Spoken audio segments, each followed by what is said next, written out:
فاسألوا أهل الذكر إن كنتم لا تعلمون۔ تو اے لوگو علم والوں سے پوچھو اگر تمہیں علم نہ ہو۔ صلوا علی الحبیب صلی اللہ علی محمد صلی اللہ علیہ وسلم۔ الصلاۃ والسلام علیک یا رسول اللہ وعلی آلک وصحابک یا حبیب اللہ۔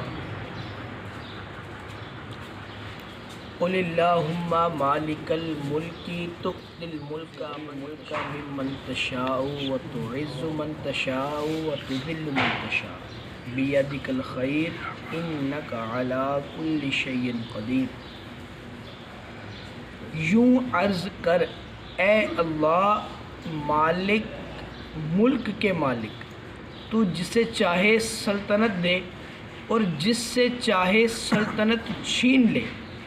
اور جسے چاہے عزت دے اور جسے چاہے ذلت دے، ساری بھلائی تیرے ہی ہاتھ ہے،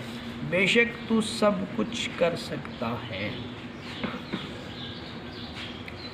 فتح مکہ کے دن حضور جان عالم علیہ السلام نے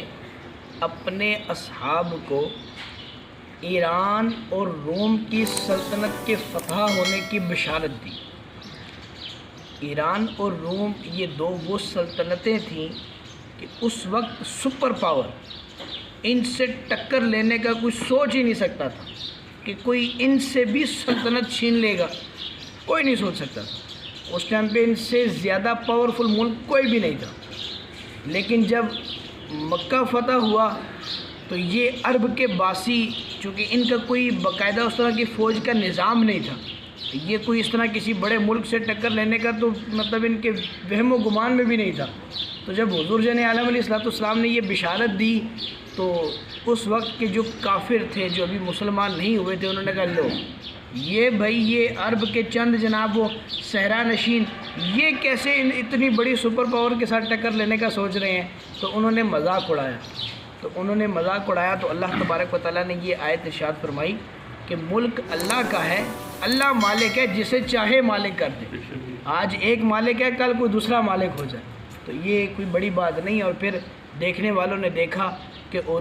روم بھی اور ایران بھی دونوں حضور کے غلاموں نے ایسا پاش کر کے رکھ دیا، ایک کو حضرت خالد بن ولید نے اور ایک کو حضرت سعد بن ابی وقاص نے ایسا ٹکڑے کیا کہ آج تک اس کا کوئی نام و نشان بھی نہیں،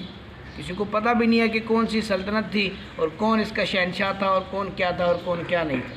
اس سے پہلے بھی پیچھے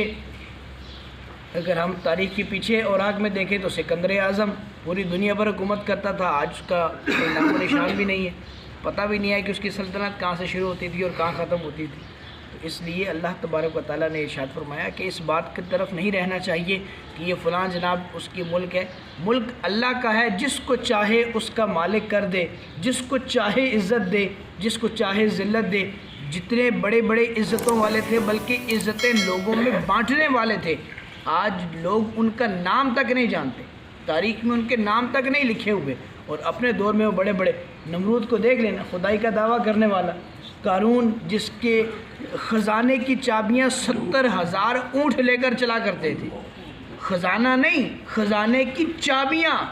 اتنے مطلب سینکڑوں ہزاروں اونٹ لے کر جس کی چابیاں چلا کرتے تھے، آج اس کا کہیں تاریخ میں کسی قبر کا نشان بھی نہیں ہے، کوئی بھی نہیں جانتا کہ کوئی آج کتنی بڑی عزت کا مالک ہے، کل کو وہ کیسی ذلت کی عمیق گہرائی میں ہو۔ بس اللہ تبارک و تعالیٰ سے ہمیشہ عافیت کا سوال کرنا چاہیے کہ اللہ تبارک و تعالیٰ ہم سے جو ہے وہ اچھائی والا معاملہ ہمیشہ رکھے۔ تولج اللیل فی النہار وتولج النہار فی اللیل وتخرج الحی من المیت وتخرج المیت من الحی وترزق من تشاء بغیر حساب۔ تو رات کا حصہ دن میں ڈالے اور دن کا حصہ رات میں ڈالے، مردہ سے زندہ نکالے اور زندہ سے مردہ نکالے، اور جسے چاہے بے گنتی عطا فرمائے۔ گرمیوں کی راتیں چھوٹی کرنا، دنوں کو لمبا کر دینا، سردیوں میں دنوں کو مطلب گرمیوں اور سردیوں میں دنوں کو چھوٹا کرنا، لمبا کرنا، یہ سب اللہ کے اختیار میں ہے. جس طرح چاہے اس نظام کو چلائے، کبھی چھوٹا کر دے کبھی بڑا کر دے، یہ اس کے دائرۂ اختیار میں ہے. اسی طرح مردہ سے زندہ کو نکالنا، جیسے انسان کے بے جان نطفے سے انسان کو پیدا کر دینا، پھر اسی طریقے سے انڈا بے روح ہے، مردہ ہے، اس میں سے زندہ چوزا نکال دینا، یہ اللہ کے اختیار میں ہے. اسی طرح زندہ سے مردہ نکالنا، جیسے مرغی زندہ ہے، اس میں سے بے جان انڈے کو اللہ تبارک و تعالیٰ جو ہے وہ پیدا کر دیتا ہے. یہ سب اللہ کے اختیار میں ہے کہ جس طرح چاہے، جس سے چاہے جس کو جو ہے وہ جنم عطا فرما دے، پیدا کر دے، جس سے چاہے جس کو چاہے مردہ کر دے. یہ سب اللہ کے اختیار میں ہے. اللہ تبارک و تعالیٰ جس کو چاہے جیسا چاہے عطا کرتا ہے. اور پھر اسی آیت کا جو دوسرا حصہ ہے وَتَرْزُقُ مَن تَشَاءُ بِغَيْرِ حساب، اس کے بارے میں علماء نے لکھا ہے کہ اگر کوئی شخص جو ہے وہ بہت زیادہ اپنی روزی سے پریشان ہو جائے کہ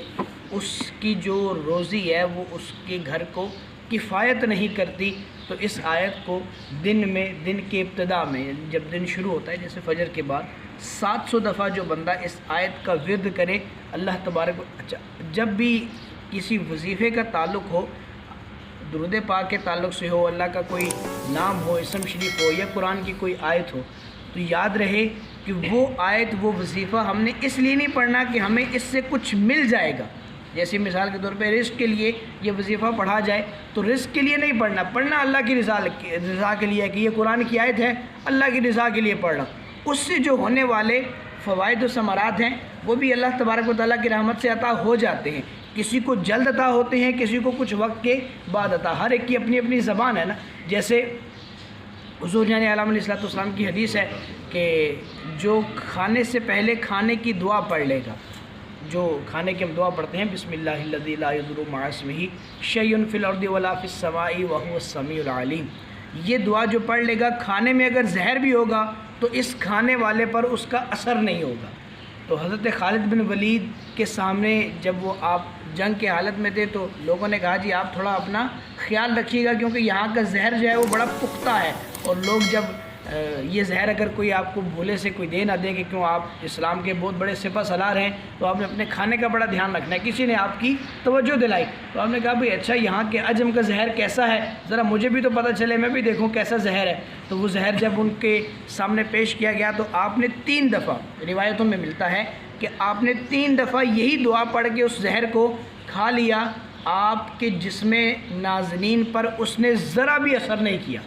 ذرا بھی اثر نہیں کیا. ہاں اتنا ہوا کہ جب بھی آپ زہر پیتے تو آپ کے پہنے ہوئے کپڑے پھٹ جاتے، کپڑے جو ہیں وہ پھٹ جاتے، لیکن آپ پر زہر کا اثر نہیں ہوا. یہ اس طرح کی جو بھی احادیث سے ثابت دعائیں ہوتی ہیں، یہ جو چیزیں ہوتی ہیں، ان کو پڑھتے وقت یہ ذہن میں رہے کہ ہم اس کو اللہ کی رضا کے لیے پڑھ رہے ہیں تو اس سے جو حاصل ہونے والے فوائد و ثمرات ہیں وہ بھی مل جاتے ہیں. ہاں یہ ہے کہ ہماری زبان کا اثر ہے، کسی کو تھوڑا جلدی مل جاتا ہے، کسی کو دیر پا اثر ہوتا ہے. کبھی ایسا بھی ہو کہ خدا نخواستہ ہم نے یہ دعا سن تو لی اور اس کا